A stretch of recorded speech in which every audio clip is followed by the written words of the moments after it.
Maka kesimpulannya, apabila seseorang sedang membaca surah Al-Fatihah, lalu kemudian di tengah bacaannya tersebut dia berzikir, maka dilihat apabila zikir yang diucapkannya berasal dari dalam sholat, seperti misalnya dia mengucapkan amin, gara-gara imamnya itu mengucapkan amin ya. Seperti misalnya ada orang baca surah Al-Fatihah, ya, sedang berjamaah, dia baca surah Al-Fatihah, imamnya juga baca Al-Fatihah misalnya, imamnya sudah mengakhiri bacaan Al-Fatihah, dia masih di tengah surah.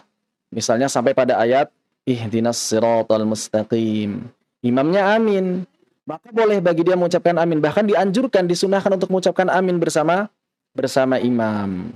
Setelah itu apa yang dilakukan? Lanjutkan ayat berikutnya, tidak perlu mengulang dari awal. Karena zikir tersebut tidak terhitung memutus mualah, tidak terhitung memutus ketersinambungan membaca surah Al-Fatihah. Termasuk juga apabila misalnya dia berta'awudz atau berdoa.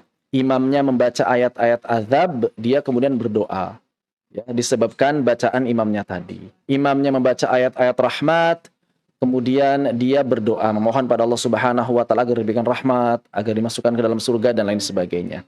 Termasuk dalam hal ini adalah apabila imamnya sujud tilawah. Misalnya imam membaca ayat Iqra, misalnya Iqra wasjud waqtarib ya. Dia baru baca iyyaka na'budu wa iyyaka nasta'in. Imam sudah wasjud waqtarib. Kemudian imamnya sujud tilawah. Apa yang mesti dilakukan? Maka dia ikut sujud tilawah bersama imam. Nanti setelah bangkit dari sujud, tinggal melanjutkan bacaan surah Al-Fatihah, tidak mesti diulang. Lain halnya apabila zikirnya itu berasal dari sesuatu yang tidak ada kaitan dengan sholat. Misalnya dia bersin, shin gitu ya. Kemudian dia mengucapkan alhamdulillah gara-gara bersinnya itu. Bersin kan gak ada kaitan dengan sholat. Yang seperti ini tidak membatalkan sholat, namun memutus surah Al-Fatihah.